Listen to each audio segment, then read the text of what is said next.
갈라디아서 5장 1절에서 6절을 교독하겠습니다. 그리스도께서 우리로 자유케 하려고 자유를 주셨으니 그러므로 굳세게 서서 다시는 종의 멍에를 매지 말라.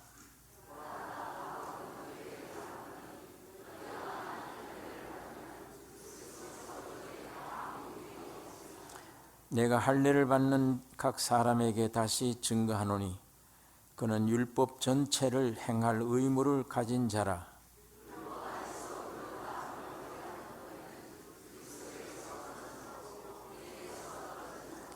우리가 성령으로 믿음을 쫓아 의의 소망을 기다리노니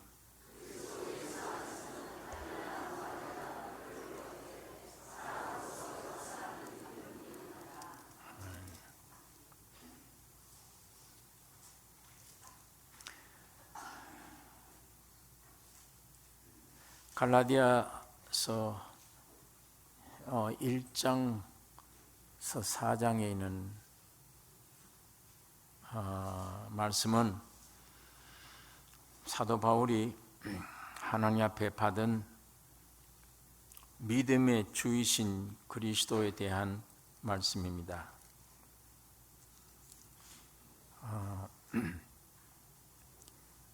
예수를 설명하되 에베소 교회 바울이 예수는 이런 분이다 라고 말씀한 것처럼 또 갈라디아 교회는 또 다른 예수 그리스도의 안에 더 숨겨진 것이 더 풍성한 그 내용을 갈라디아 교회를 향해 말씀을 하고 있습니다. 예수님이 세상에 오신 그 육체로 입고 오신 그 예수님을 사람들이 그 예수를 볼 때 마태라는 사람은 저분은 이스라엘의 왕으로 오셨다. 그 점을 발견하고 요한이라는 사람은 저분은 하나님이시다. 이렇게 발견하고 마가라는 사람은 저분은 인류의 종으로 오셨다. 누가란 저 사람이 참 사람이다. 이렇게 보는 내용들이 좀 달라요. 그러니까 좀 신비스러운 분입니다. 예수님이 인격으로 오신 사람의 모형으로 오신 분을 놓고도 제자들 눈앞에 풍겨오는 게 달라요. 무슨 각각 풍겨오는 느낌, 받아들이는 느낌이 다르듯이 그 예수님이 십자가에 돌아가시고 승천하신 이후에 지금 성령 안에 성령으로 오셨습니다. 성령으로 오신 주님을 바울이 만난 거예요. 만났을 때 점점 그 내용이 풍겨오는 그 예수님에 대한 내용이 점점 달라집니다. 에베소 교회 편지할 때, 골로새 교회 할 때, 빌립보 교회 자꾸만 예수님이 더 깊은 내용을 말씀하게 되어졌는데 갈라디아서 1장서 4장에 있는 말씀도 바울이 깨달은 그 예수가 이런 분이다. 이 설명을 쭉 한 후에 오늘부터 읽은 이 5장, 6장은 이런 예수를 쫓아 믿는다면 그 믿는 성도들이 실천해야 될 실행면 그걸 기록한 거예요. 앞에 있는 이런 예수를 너희들이 영접했으면 그 예수님에 대해서 오늘 우리가 이런 행동을 해야 된다. 이런 실천을 가져야 된다. 거기에 대한 말씀입니다. 그래서 여기 5장 1절에 그리스도께서 우리로 자유케 하려고 자유를 주셨으니 그러므로 굳세게 서서 다시는 종의 멍에를 매지 말라. 성도들이 실천해야 될 첫 행위는 예수님이 자유를 주셨으니 다시는 종의 멍에를 매지 말라는 이 말씀이 갈라디아 교인들에게 말씀한 실천해야 될 제일 1항입니다. 예수님을 영접했느냐? 앞에서 쭉 설명한 것처럼 예수는 이런 분이신데 너희를 완전히 자유케 하려고 오셨는데, 자유를 주셨는데 그 자유를 받았으면 다시 종 노릇 하지 말라. 종의 멍에를 매지 말라. 그걸 부탁하는 것입니다. 갈라디아 교인들이 지금 율법으로 돌아가려고 하니까, 다시 종의 멍에를 매려고 하니까 바울이 여기에 대한 말씀을 그렇게 하는 것입니다. 그리스도께서 십자가를 지심으로 우리를 율법의 노예에서 해방시켜 자유를 주셨습니다. 십자가에 죽으실 뿐 아니라 부활하셔서 생명 주는 영으로 우리 안에 오셔서 생명이 되셨어요. 생명이 되시고 우리를 자유케 하셨습니다. 우리는 이 몸 가지고는 안 되잖아요. 이 몸 가지고는 태어날 때부터 죄와 사망 가운데 있었는데 자꾸만 죄가 나오고 죽음의 노릇, 죽음의 냄새, 죽음의 말, 죽음의 행태를 자꾸 보여. 이런 부패된 몸을 가지고 하늘에서 내려온 신령한 하나님의 율법을 지키라. 못 지키죠. 지킬 수가 없는 겁니다. 그걸 지키면 지킬수록 문제가 와요. 지키면 지킬수록 무서움이 와요. 지키면 지킬수록 안 되는구나가 옵니다. 저 수준에 도달 못하는구나 나는. 그러면 나는 형편없는 사람이구나. 이거 저주받은 사람이구나. 이걸 자꾸 깨닫게 돼요. 그러니까 늘 두려움, 고통 속에 살아야죠. 늘 부족함, 늘 두려움, 늘 고통 속에 살아야 됩니다. 그게 아주 저주스러운 일입니다. 그래서 하나님이 예수를 사람으로 보내서 여러분과 내가 지킬 수 없는 그 율법을 주님이 십자가에 죽으심으로 완성하신 것입니다. 율법이 여러분을 죽음으로 내모으니까 너는 죽어야 마땅하다라고, 자 생김새 보라, 너 거울 보라, 이렇게 썩었지 않느냐, 죽을 수밖에 없지 않느냐, 그런 존재로 우리에게 죽음을 요구하는 겁니다. 그런 걸 예수님이 대신 여러분과 내가 되셔서 십자가에 죽으신 겁니다. 율법의 요구를 다 해결하신 거예요. 그리고 지금 영으로 오셔서 여러분 안에 오셔서 생명이 되셨습니다. 인쳐준 거예요. 율법을 지킨 자라고, 의인이라고. 그렇게 예수가 와서 자유를 주었는데 왜 또 율법을 지키려고 하느냐? 왜 그런 길로 또 들어가려고 하느냐? 그것을 설명하고 있는 것입니다. 그래서 굳게 서서, 그리스도에 굳게 서서 다시는 종의 멍에를 매지 말라. 굳게 섰단 말은 예수 그리스도의 구속의 역사를 믿는다면, 그 구속의 내용이 무엇인가를 안다면 다시는 종의 멍에를 매지 않는 것입니다. 종의 멍에는 율법의 굴레이고 이 멍에는 나를 노예로 만드는 것이니까 여기에서 주님이 대신 죽음으로 해결하고 우리에게 자유를 주신 것입니다. 여기 2절 3절 보면, 보라 나 바울은 너희에게 말하노니 너희가 만일 할례를 받으면 그리스도께서 너희에게 아무 유익이 없으리라. 내가 할례를 받는 각 사람에게 다시 증거하노니 그는 율법 전체를 행할 의무를 가진 자라. 너희가 만일 율법을 지키겠다고 들어가면 예수 그리스도의 십자가의 죽음과 부활의 모든 풍성한 은혜의 내용은 너희가 아무 상관이 없다. 그렇게 하고 할례를 받으면 율법 다 지켜야 된다. 하나라도 안 지키면 안 된다.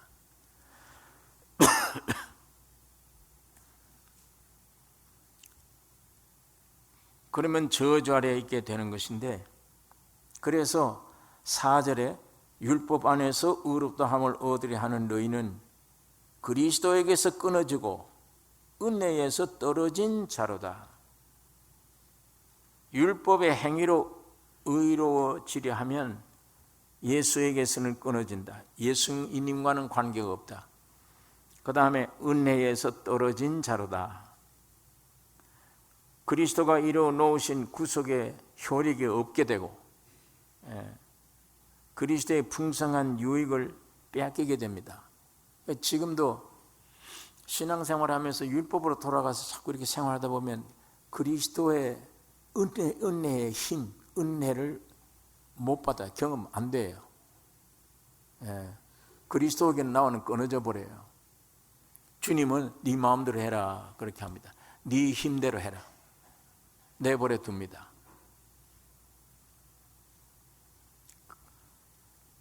요한복음 15장에 예수님이 나는 나무요 너희는 가지니 가지가 나무에 붙어 있지 아니하면 열매를 맺을 수가 없다. 예수님은 나무요 우리는 가지라.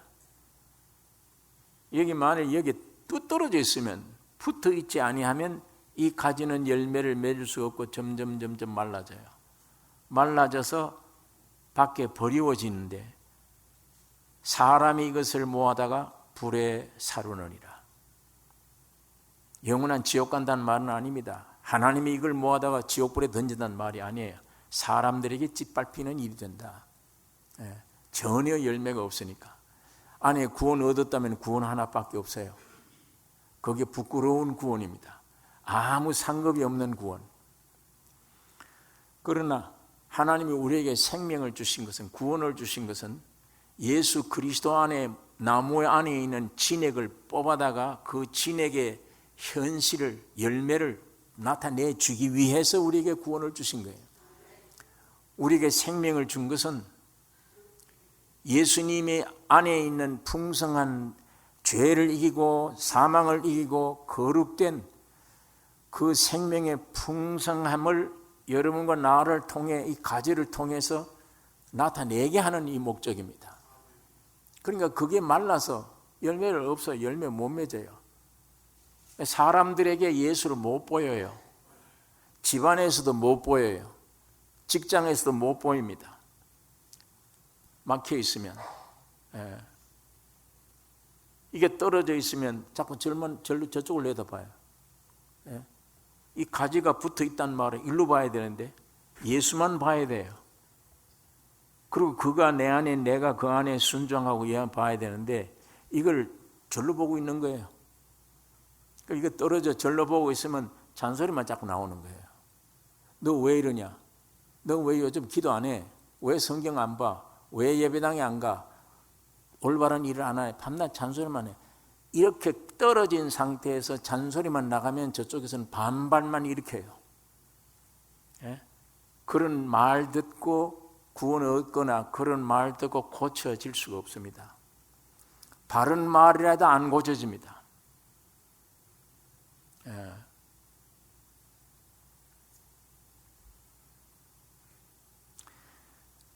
글로 내다보면 안 돼요. 글로 내다보지 말고 이 나무를 향해 주님 안에 깊이, 주님이 내 안에, 내가 주님 안에, 거기에 이 진액이 막 흘러나오면 나는 모르게 열매가 맺어져요. 이 진액이 흘러나오는 것은 내가 죽었다는 얘기입니다. 나 포기하고 나 죽으면 주님이 흘러가요. 나를 통해 흘러가서 내가 그렇게 잔소리하던 반발하던 아이들이, 반발하던 환경이 아무 내가 반발하지 않고 진액만 흘러나가면 저절로 돌아와요. 내 말은 반발을 해도 나를 통해 흘러가는 주님의 말은 반발을 못하니까, 주님의 말씀은 돌아오게 되어 있으니까. 그러니까 예수님이 내가 나무에 너희는 가지니 내게 붙으라. 내가 붙어 있지 아니하면 너희는 열매 없다. 점점 말라진다. 그와 같은 말씀을 사도 바울이 지금 갈라디아 교회에 하고 있는 것입니다. 그리스도를 떠나면 율법을 의로 지키려고 하면, 네 힘으로 그렇게 지려면 그리스도는 끊어진다. 네가 안 되기 때문에 예수가 사람으로 오셔서 너 모든 문제를 내가 해결했는데, 이 예수는 믿지 않고 네 힘을 따로 믿고 네가 뭘 이루겠다면 내가 너에게 역사할 리가 없다. 성경이 그것을 가르쳐 주는 것입니다. 오늘날도 이 마찬가지입니다. 종교적인 것, 의식, 제도, 형식, 정통 교리, 거기에 확 잡혀서 예수 그리스도를 누리지를 못해요. 정통 교리 아는 것은 귀중하지만, 정통 교리가, 그러나 정통 교리를 아는 지식을 가지고 있는 그게 믿음이 아니에요. 예수 그리스도는 교리가 아닙니다. 인격이에요. 생명입니다. 살아있는 분이에요. 그분이 내 안에 오셔야 돼요. 그분이.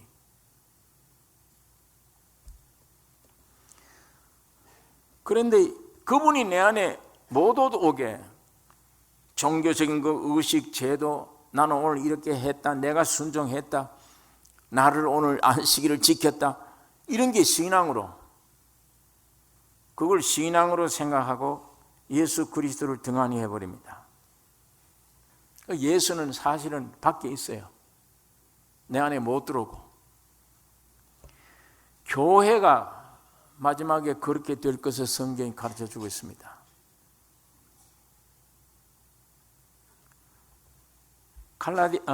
요한계시록 3장에 있는 말씀,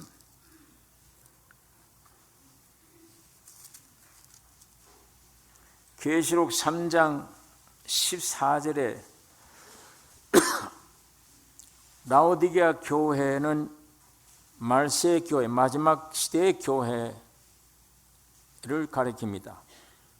14절에 라오디게아 교회 사자에게 편지하기를, 아멘이시오, 충성되고 참된 증인이시오, 하나님의 창조의 근본이신 이가 가라사대, 내가 네 행위를 아노니 네가 차지도 아니하고 더웁지도 아니하도다.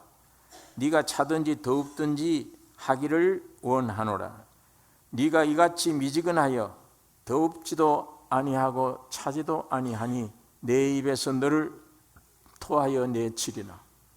네가 말하기를 나는 부자라, 부요하여 부족한 것이 없다 하나 네 곤고한 것과 가련한 것과 가난한 것과 눈먼 것과 벌거벗은 것을 알지 못하도다. 내가 너를 구원하노니 내게서 불로 연단한 금을 사서 부요하게 하고 흰옷을 사서 입어 벌거벗은 수치를 보이지 않게 하고 안약을 사서 눈에 발라 보게 하라. 무릇 내가 사랑하는 자를 책망하여 징계하노니 그러므로 네가 열심을 내라 회개하라. 볼지어다 내가 문 밖에 서서 두드리노니 누구든지 내 음성을 듣고 문을 열면 내가 그에게로 들어가 그로 더불어 먹고 그는 나로 더불어 먹으리라. 이 라오디게아 교회, 예수는 문 밖에 세워둔 거예요. 그런데 이 사람들은 우리는 부유해야 부족함이 없다. 인간이 볼 때 그래요. 사람이 볼 때에, 하나님이 볼 때가 아니에요. 인간이 볼 때에, 이 라오디게아 교회 참 부유하다, 부족함이 없다. 그런데 교회는 예수님이 십자가 돌아가신 이후부터 초대교회가, 이 마지막 말세 교회, 이 2000년 역사 안에 제일 세상에서 보기에 초라하고 형편없는 교회가 초대교회예요. 예배당도 없어요. 건물이. 마가의 다락방에 기어 올라가서 120명 모였는데 어부들, 막달라 마리아 같은 이 몇몇 이름이 안 좋은 여자들, 무식한 사람들, 이런 사람들이 120명 모여 올라갔는데 거기에 예수님이 성령으로 찾아오셨습니다. 그게 교회입니다. 그러나 하나님 볼 때는 인정하는 교회예요. 지구상에 참 내 몸이 생겼구나. 그런데 세상에서 볼 때는 제일 무시할 교회예요. 건물도 볼 것도 없고 안에 들어가 있는 120명 사람들도 무식한 사람들, 아무것도 모르는 사람들 같고,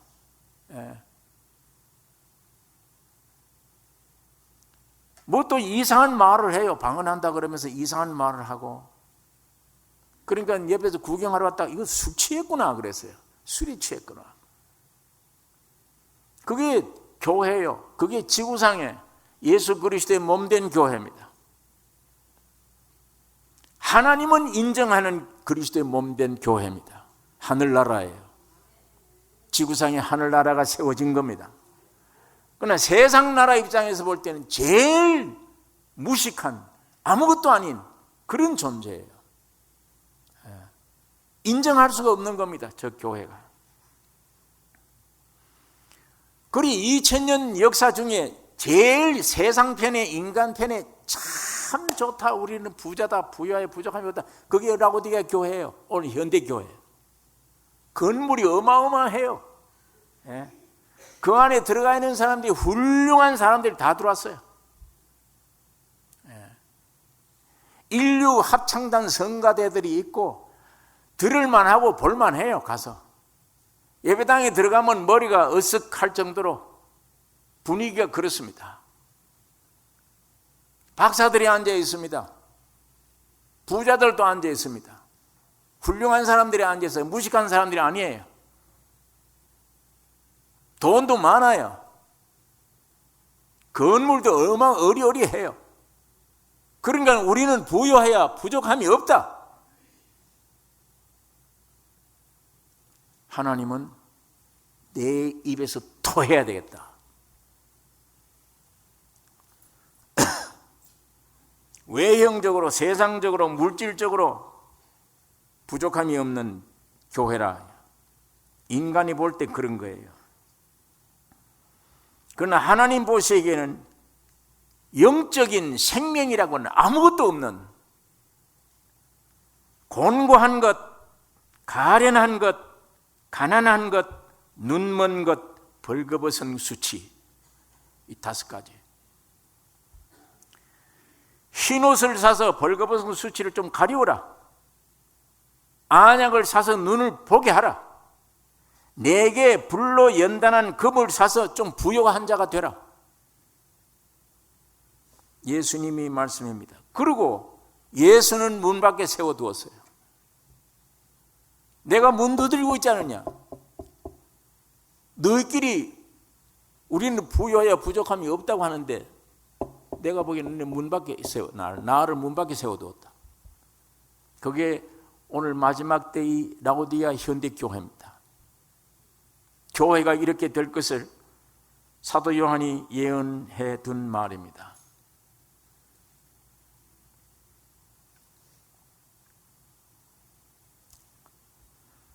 여기에 사도 바울이 그렇게 초대교회, 갈라디아 교회뿐 아니라 왜 십자가의 생명을 얻어야 그리스도가 세워져야 되는데 왜 율법으로 돌아가려고 그러냐.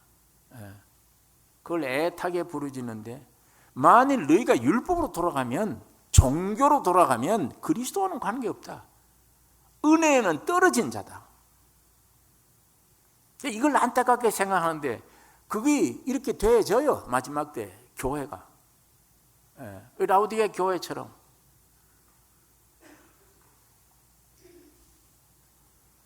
한국의 기독교회 중에 제일 큰 교파요, 정통 교파가 있습니다. 장로교. 교인들이 300만 명 된대요. 교회 수가 한국에서 제일 많습니다. 정통 장로 교파요. 이번에 총회하는 거 여러분 보셨죠? 총회 신문지상에도. 목사 하나는 강당에 올라와서 권총을 빼들고 쐈어요. 목사들이 모인 총회에, 온 대한민국 장로교 대표들이 모인 총회, 목사 장로들만 모인 총회에 왜 총을 빼들고 들어와요? 내 신변 보호 때문에 불안해서 총 들고 들어왔대요. 강당 올라가서 총을 뺐더라고요. 그 화면에 보니까.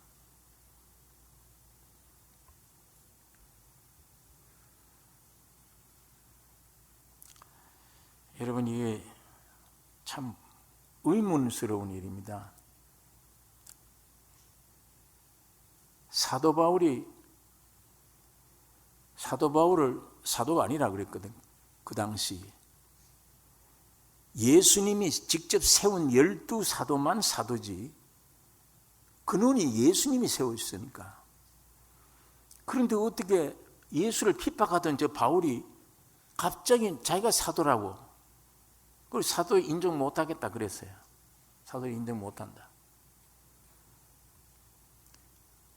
그런데 왜 그러냐면 그 당시 예를 들면, 자, 우리 한국에 가면 여기 평신도 올라오지 설교 못 하잖아요.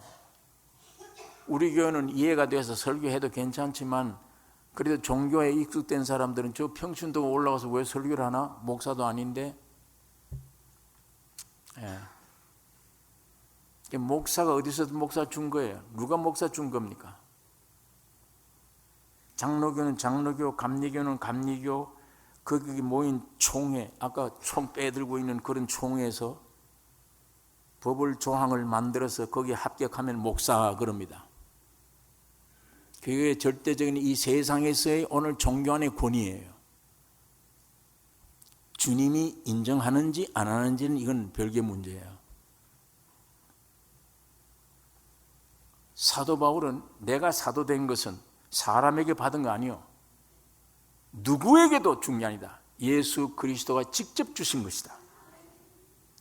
그러니까 이쪽 사람들은 저 근원이 어디 있냐, 근본이. 아니, 의문이 많은 겁니다. 어디서 내 혼자 예수 그리스도가 나를 인정했다 그래서 저 사도가 되느냐? 말썽이 되죠. 그러나 그 입에서 나오는 주님이 직접 주신 비밀의 진리를 선포하는 것과 이적과 기적이 동반된 걸 보고 감당할 수 없구나, 저 사람. 결국 사도가 돼 인정할 수밖에 없는 것입니다. 그러나 그 당시에도 말이 많죠. 그렇게 되면 예수님도 마찬가지예요. 예수님도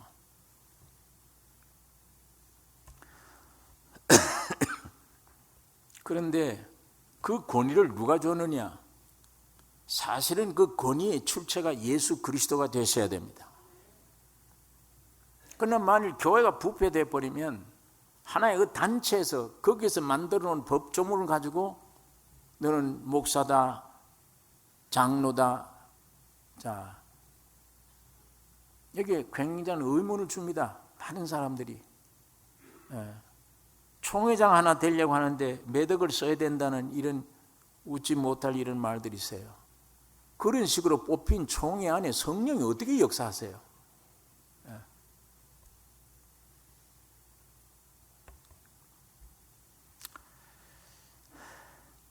여러분이 초대교회는 참 육적으로 볼품없는, 건물도 없는 그런 곳이지만 그 무식한 사람들 안에 주님이 실제 살아 계셔 오셨어요. 그것이 참 교회입니다. 그런 입장에서 오늘 세상에서 볼 때는 저는 무시를 받아야 되는데, 오늘 이 거창한 이런 조직, 거대한 라오디게아 교인들이 말하듯이 우리는 부요해야 부족함이 없다. 봐라, 어디 하나 미친 게 있느냐? 세상에 어디 갖다 놔도 이런 조직이 어디 있냐? 이런 단체가 어디 있냐? 교회는 세상과 다른 것입니다. 자, 우리가 마태복음 13장에 있는 말씀 한번 찾아보겠습니다.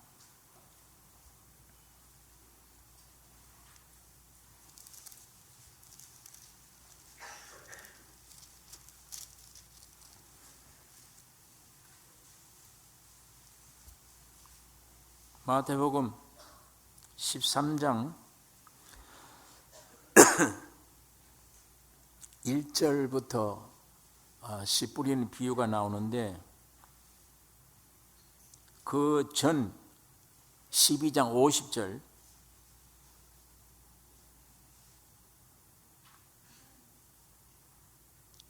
누구든지 하늘에 계신 내 아버지의 뜻대로 하는 자가 내 형제요 자매요 모친이라 하시더라. 예수님이 복음을 전하시는데 그 당시에 유대교 야, 저게 근원이 어디냐? 아니, 우리가 듣기는 지가 하나님의 아들이래.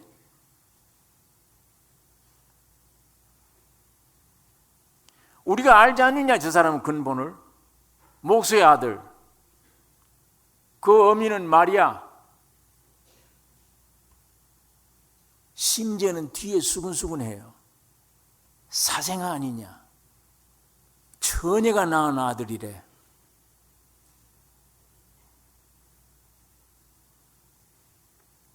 저 학벌도 없어, 저 사람은.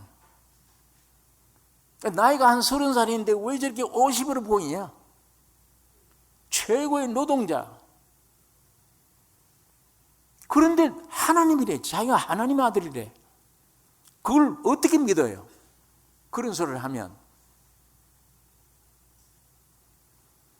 그러니까 그 당시 종교인들이, 지도 모든 교리들이 완전적인 이단 중에도 이단이야. 지금 죽여야 된다.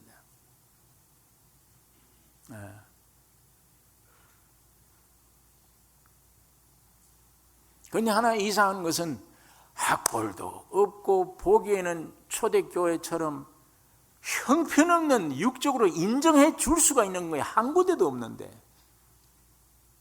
못생겼고 학벌도 없고 집안도 가난하고, 그런데 엄청난 지가 하나님의 아들이다. 내가 아버지로 인하여 사는 것 같이 나를 인하여, 너희가 나를 인하여 살 수 있다. 어디 가더니 내가 내 살과 피를 먹고 마시라. 그리하면 네가 영생 얻으리라. 이제는 막 사람을 식인종인 줄 알고 말마다 이상해. 자기 살을 먹으래. 자기 피를 마시래. 그래야 영생이 된대. 세상에서 어떻게 믿어요? 그런 소리를. 형편없는 사람이 지금 돌아다니면서 그런 말을 하는 거를. 그런데 이상한 것은 죽은 자를 살려요. 날 때부터 소경다인 자의 눈을 뜨게 만들어요. 하늘에서 내려온 사람 아니면 저런 일을 어떻게 할 수 있냐? 눈뜬 장님이 눈을 뜬 이후에 그 말을 했어요. 하늘에서 내려오지 않았다면 어떻게 이런 날 때부터 소경된 자의 눈을 뜨게 하냐?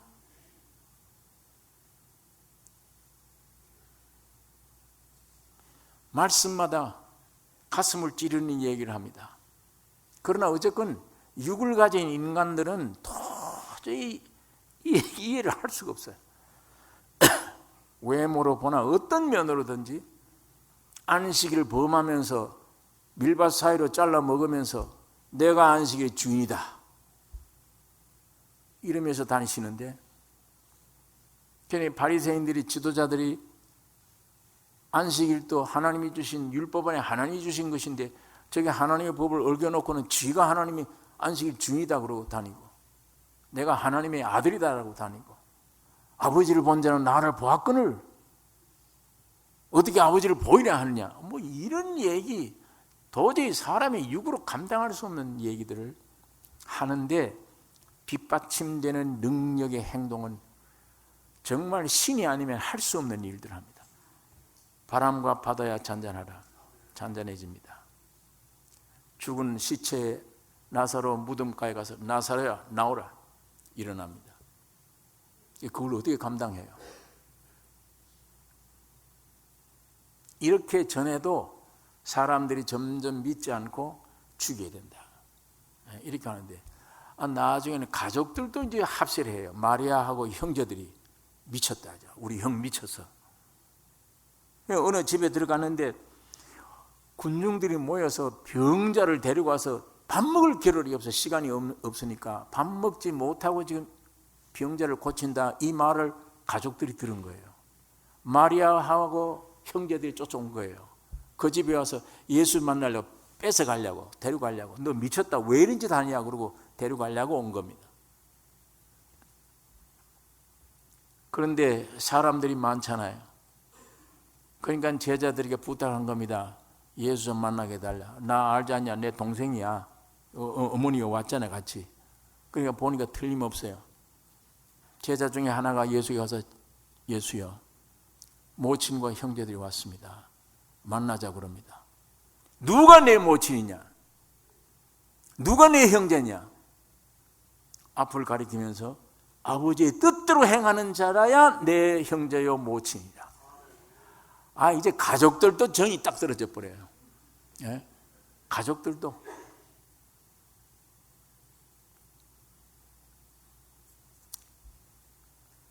그때 이것이 마태복음 12장까지예요. 이제 여기서부터 이방인에게로 향합니다. 주님이 유대인들과 나를 다 이제는 두고 13장 이제 새로 생겨질 하늘나라, 그 진리의 선포를 지금 여기에 나타내 보여주고 있습니다. 하늘나라의 외형을 비유로 말씀합니다. 자, 마태복음 13장. 그날에 예수께서 집에서 나가사 바닷가에 앉으심에 큰 무리가 그에게로 모여들거늘 예수께서 배에 올라가 앉으시고 온 무리는 해변에 섰더니 예수께서 비유로 여러 가지를 저희에게 말씀하여 가라사대 씨를 뿌리는 자가 뿌리러 나가서 뿌릴새 더러는 길가에 떨어짐에 새들이 와서 먹어버렸고 더러는 흙이 얇은 돌밭들. 자, 이게 내 밭 씨 뿌리는 비유가 여기서 나옵니다. 예. 처음에 씨 뿌린 비유는 이 씨는 하나님의 말씀이며 곧 예수 그리스도입니다. 이 씨를 뿌리면 거룩한 생명을 가진 하늘나라의 아들들이 되는 거예요. 그걸 예수님이 이 땅에 오신 목적입니다. 영원한 씨가 돼서 내가 죽으면 많은 열매를 맺으리니 그 나라를 건설하기 위해서 나만 하나님의 아들이 아니야. 내가 죽으면 내 피를 믿는 자마다 너희도 하나님의 아들들이 되는 거예요. 그게 진리의 말씀의 내용입니다. 하늘나라 건설을 위한 말씀들이에요. 씨 뿌린 비유. 이것이 23절까지 말씀이고 24절에 여기는 예수께서 그들 앞에 또 비유를 베풀어 가라사대 천국은 좋은 씨를 제밭에 뿌린 사람과 같으니 사람들이 잘 때에 그 원수가 와서 곡식 가운데 가라지를 덧뿌리고 갔더니 싹이 나고 결실할 때에 가라지도 보이거늘 집 주인의 종들이 와서 말하되 주여 밭에 좋은 씨를 심지 아니하였나이까? 그러면 가라지가 어디서 생겼나이까? 주인이 가로되 원수가 이렇게 하였구나. 종들이 말하되 그러면 우리가 가서 이것을 뽑기를 원하시나이까? 주인이 가로되 가만두어라. 가라지를 뽑다가 곡식까지 뽑을까 염려하노라. 둘 다 추수 때까지 함께 자라게 두어라. 추수 때에 내가 추수꾼들에게 말하기를 가라지는 먼저 거두어 불사르게 단으로 묶고 곡식은 모아 내 곡간에 넣으라 하리라.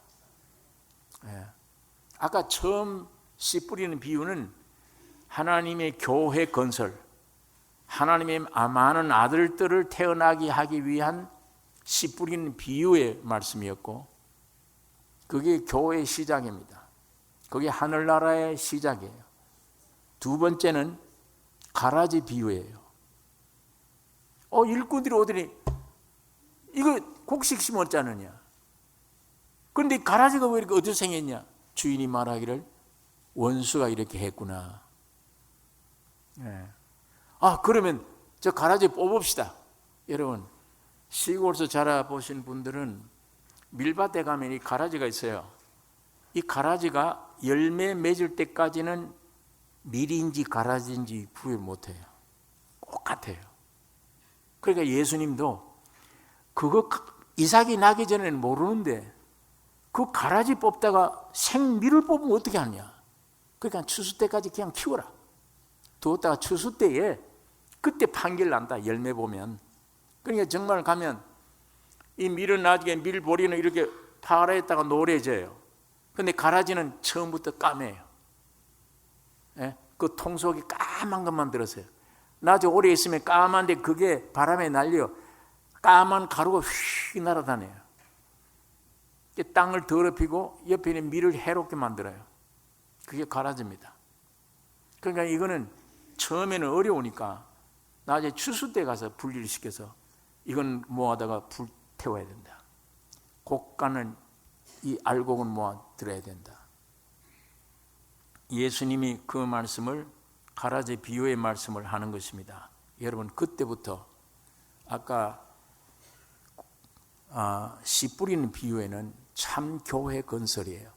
이 땅에 참 하나님의 나라의 건설입니다. 이제 이 가라지 비유는 그 건설 중에 두 가지가 생겨요. 사탄이 뿌리고 다니는 게 있어요. 꽃같이 자라나요. 교회 안에도 꽃같이 자라나요. 진짜 생명받은 자와 생명받지 못한 자, 몰라요. 겉으로는 전혀 구별이 안 됩니다.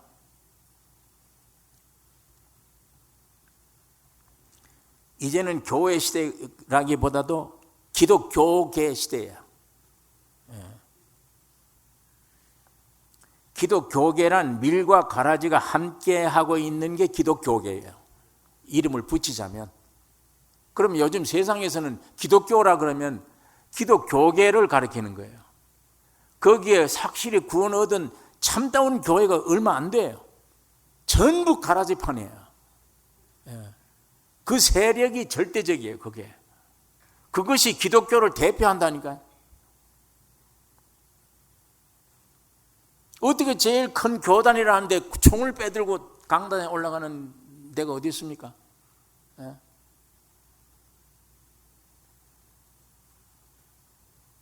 수만 명씩 모이는 교회들이에요. 어마어마하게 지어놓은 건물 안에.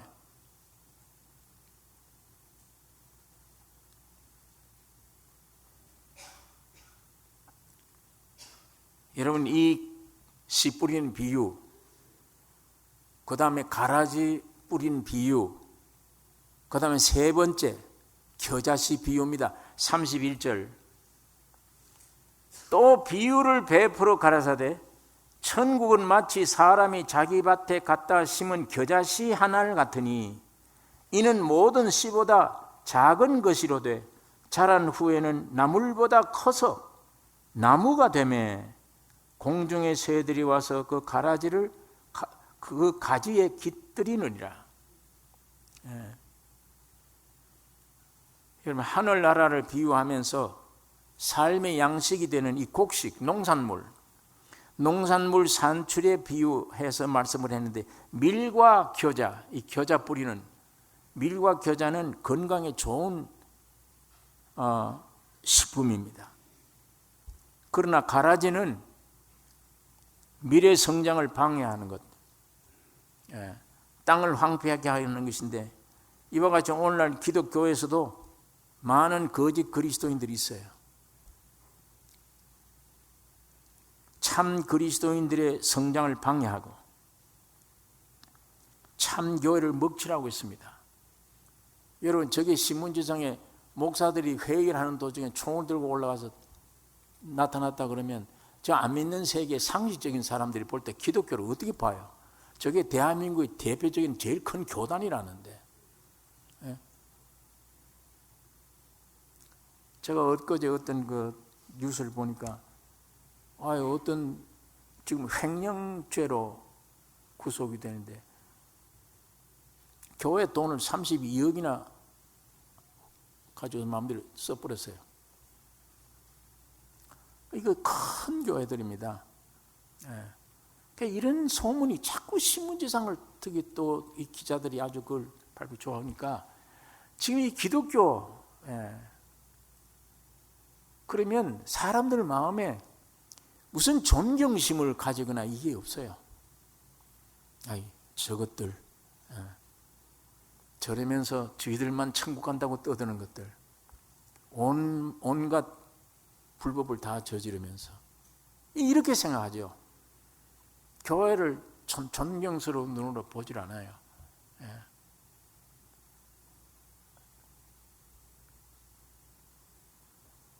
어떤 분이 글을 쓰더라고요. 눈 감은 기독교인들이 돈 찍어내는 돈 기계라고.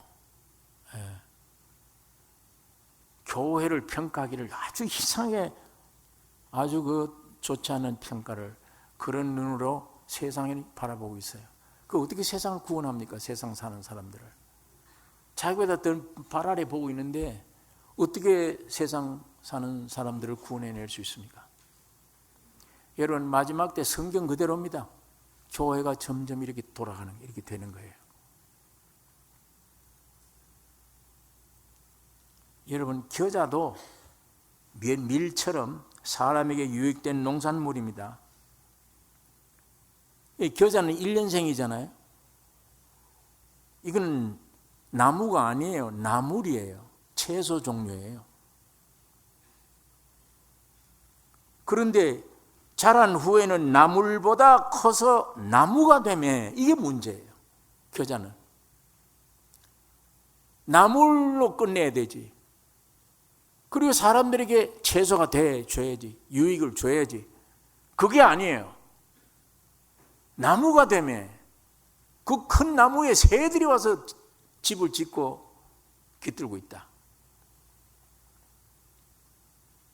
이 땅에 뿌리를 깊이 박고 온갖 새들이 놀 수 있는 나무가 되어서는 안 됩니다. 겨자가 1년생으로 사람들이 유익을 주고 끝내야죠. 깊이 뿌리 박으면 안 되죠. 무엇이든지 그 본성이 바뀌면 안 돼요. 기독교가, 참 기독교가 종교로 본성이 바뀌어버린 거예요. 점점 문화 생활이 발전되면 사람들이 전부 다 세상적으로 돌아가서 영혼 문제는 이건 아주 농담이 되어버리고, 우리는 부유하여 부족함이 없다. 완벽한 교회다.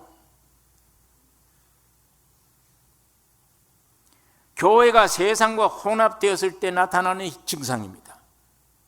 교회가 어딘지 세상이 어딘지 분간이 안 돼요.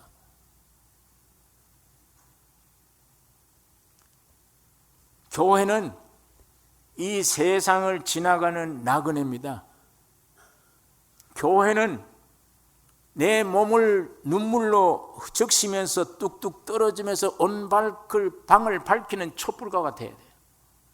내 몸이 희생하면서 온 밤을 밝혀요.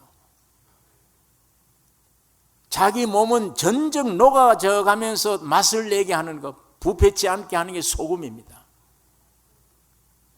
교회는 그게 돼야 돼요. 그러나 교회가 세상의 빛과 소금 역할보다도 조직과 힘과 덩치를 지금 자랑하고 있어요. 무용지물입니다. 세상을 구원해낼 수가 없습니다. 점점 더 악해져가는, 세웠다 그러면, 지금 한국인은 세워졌다 그러면 대포집, 두 번째는 세워졌다 그러면 교회예요. 그런데 점점 죄악이 더 많아요. 교회 수가 이렇게 골목마다 교회인데 세상은 점점 더 악해져요. 왜 그렇습니까? 세상에 전혀 영향을 줄 만한 재료가 아무것도 없는 거예요. 예수가 없는 교회이기 때문에 그렇습니다. 살아있는 주님이 없기 때문에 그래요.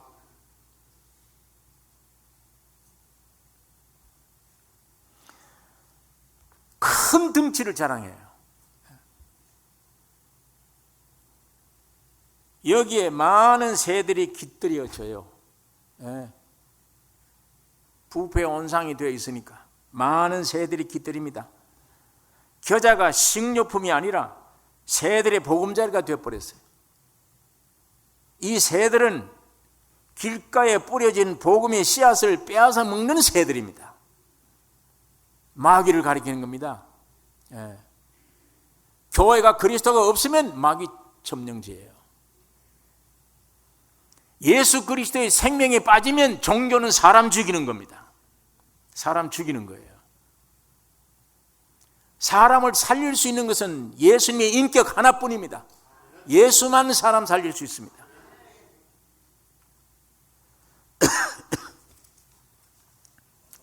예수 없는 기독교, 십자가를 통과하지 않는 신앙, 바로 이런 증상이 나타나는 게 이렇게 돼버린 거예요. 여러분, 하나님은 말씀이십니다. 안 보여요. 만질 수도 없고 보이지 않는 분이세요. 그런데 살아 계신 분입니다. 곧 그 하나님은 말씀입니다. 하나님을 만질 수 있다는 것은 말씀을 만질 수 있는 것을 얘기하는 겁니다. 하나님을 믿는다는 말은 말씀이 믿어지는 것이 하나님 믿는 거예요. 말씀이 하나님이시니까 이 말씀이 교리로만 외우고 있는 게 아니고 이 말씀이 성령이 되어서 영으로 내 안에 와서 직접 이 말씀이 믿어지고 하나가 될 때에 눈에는, 육에는 안 보입니다. 안 들리지만 하나님이 살아계심을 확신해요. 이 속에서 그렇게 돼버려요. 이 속에서 하나님 살아계시구나. 왜? 눈에 보이는 것보다 더 분명한 분이니까. 내 안에 실제 경험이 되니까, 하나가 되니까. 먹을 수 있는 분이에요. 먹는 것으로 표현해 놨습니다. 얼마나 귀중합니까? 먹는 게. 아예 처음부터 기독교는 먹는 문제예요. 생명과실을 먹으라, 선악과 먹지 말라. 여기서부터 시작되는 거예요. 창세기에, 계시록에도 그걸로 끝나요. 먹는 걸로. 먹는다는 말은 이론이고 뭐고 교리고 아무것도 아니야. 실제란 얘기예요. 와서 내가 되잖아요. 먹는 만큼 내가 안에 인격이 형성되니까, 실제가 되니까. 예수를 먹었다. 예수의 사람의 실제가 된다. 예수님의 성품이 내게 같은 성품이 된다. 주님의 평강이 내 평강이 된다. 주님의 어떠함이 내 어떠함이 된다. 그게 먹는 것으로 표현되는 거예요. 예수 십자가 없는 신앙. 오늘 우리가 교회 2000년간 이렇게 변질이 되는 거구나. 예수님이 오셔서 이방인들을 향해서 복음을 전하는 첫 메시지에 씨 뿌리는 비유를 말씀하고 있구나. 하늘나라가 이 땅에 세워지는 걸 말씀하고 있구나. 그런데 그 씨 뿌리는 비유뿐 아니에요. 이것이 점점 커지면 가라지가 나온다, 있다. 그 다음에는 겨자씨가 나무가 되어버린 사태가 벌어진다. 그 다음에 13장, 그 다음에는 누룩입니다. 여자 서말 가루 속에 누룩을 넣었다. 교회가, 하나님이 세우신 참다운 그리스도로 인한 교회가 점점 외형은 왕성한 것 같은데 속에는 텅텅 비어요. 주님이 없는 교회, 인간들이 주장하는 교회, 의식과 제도와 교리가 판을 치는 교회, 신학이 주장하는 교회, 예수는 없습니다. 점점 이런 교회가 될 것을 사도 요한이 계시록에 기록을 했고, 예수님도 오늘 이 비유에, 천국 비유에 말씀하면서 오늘 우리에게 비유로 들을 만한 자는 들을지어다, 귀 있는 자는 들으라고 비유로 말씀해 주신 거예요. 얼마나 많은 영혼들이 하나님의 말씀과 관계를 맺고 있는가.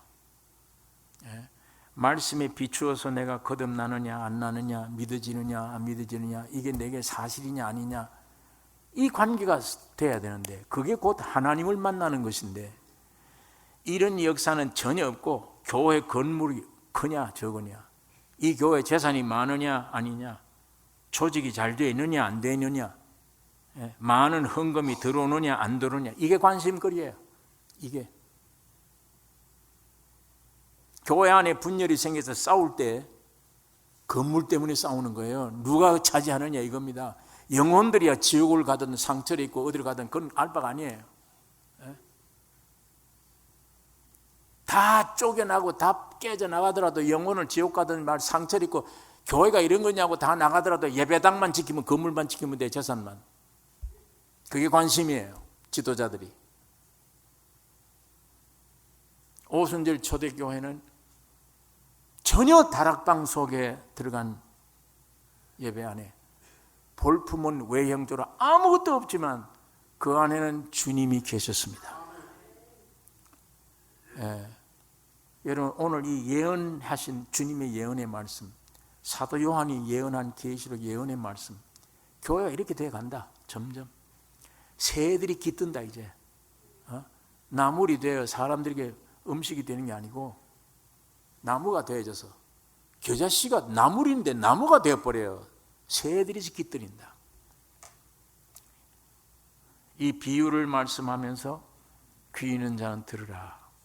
주님이 그렇게 말씀을 합니다. 남의 얘기가 아니고 오늘 우리 개인이, 우리 신앙, 이 교회 안에는 정말 주님이 주인이 되시고 주님이 온전히 움직이고 계신가, 이걸 우리가 발견하고 이걸 위해 기도해야 될 것입니다. 우리 개개인도 그렇습니다. 내가 예배당 생활 얼마 했다, 기독교 생활 얼마 했다, 직분이 뭐다, 그건 빨리 내버리셔야 되고, 내 안에 예수가 있는가 없는가, 내 안에 주님이 계신가 아닌가, 이게 문제입니다. 십자가에서 내가 죽었고 주님의 부활날에서 함께 내가 부활했다, 이게 나에게 확실한가? 오늘 본문 갈라디아서 5장 5절에 있는 말씀, 우리가 성령으로 믿음을 쫓아 의의 소망을 기다리노니, 우리가 성령으로 할 때 이 성령은 성부, 성자, 성령, 삼위의 성령이십니다. 그러나 이때 마지막 때 이 성령은 이 안에 살려지는 영이신 예수를 말씀하는 것이며, 아버지 하나님, 성부, 성자, 성령, 삼위 하나님을 가리키는 말입니다. 지금은 성령 시대니까 이 성령으로 믿음을 쫓아 의의 소망을 기다리노니, 우리는 땅에 속한 어떤 것들을 바라지 말고 이 땅에서 뭔가 성공해야 되겠는데 이게 아니고, 확실히 구원을 얻으셨으면, 하늘의 생명을 받으셨으면 믿음을 쫓아 그의 성령으로 말미암아 의의 소망이신 예수 그리스도를 기다리셔야 됩니다. 주님 재림 때 그 주님도 기다리셔야 되지만 지금도 그래요. 지금도 내 육이 앞서지 말고 성령을 쫓아 믿음으로 말미암아 그의 영으로 말미암아 의의 소망이신 그리스도를 기다린다. 주님, 오늘도 내 앞서서 말씀해 주십시오. 앞서서 행동해 주십시오. 내가 오늘 이런 삶을 살기로 하는데 주님, 내 앞서서 이렇게 해 주세요. 주님을 늘 기다리는 마음이 중요합니다.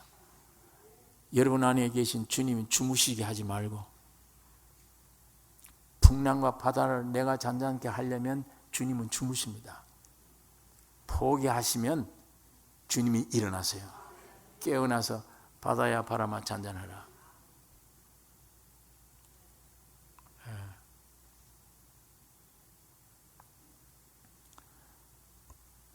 마지막 절 6절에 그리스도 예수 안에서는 할례나 무할례가 효력이 없되 사랑으로서 역사하는 믿음뿐이니라.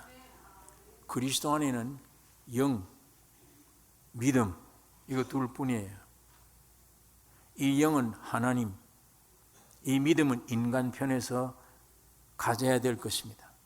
예수 안에서 여러분 안에 성공적인 삶, 내 평생 땅에 한 번 태어나서 내 일생 한 번뿐인데 성공적인 삶은 하나님 성부, 성자, 성령을 대표한 성령이 여러분 안에 있어야 돼요.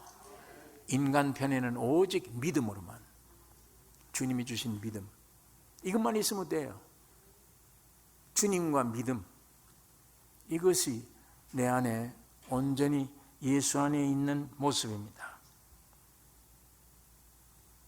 그 다음에 거기에 종교적인 할례를 받았냐 안 했냐, 이건 의미가 없는 겁니다. 예수 안에는 어떤 의식도 제도도 어떤 것도 다 이제는 의미가 없고 예수 한 분만 믿음의 대상이며 모시고 주목해야 될 대상이며, 그분이 여러분 안에 계셔서 여러분을 인도해 가실 것입니다. 이게 제일 귀중합니다. 여러분 안에 믿음이 있는가? 여러분 안에 성령이 계신가? 이게 제일 귀중해요. 이것만 있으면 모든 문제 해결돼요. 이것 이외의 염려, 근심, 걱정은 십자가에 죽여버려야 될 육에서 나오는 거짓 얘기들입니다. 거짓 것들이에요. 주님이 다 해결하시고 해결해 놓으신 것이며 영원한 기업이 되어 있는 분입니다. 기도하겠습니다. 거룩하신 아버지 하나님, 하늘나라가 복된 그리스도의 몸으로 탄생되었지만 점점 세상이 악해져 마지막 말세에 정말 세상이 반역하는 세상이 되어질 때에 이렇게 변질된 것을 말씀한 것을 오늘 우리가 묵상했습니다. 거룩하신 아버지, 십자가를 굳게 잡게 하여 주시옵소서. 다시는 종의 멍에를 매지 않게 해 주시옵소서.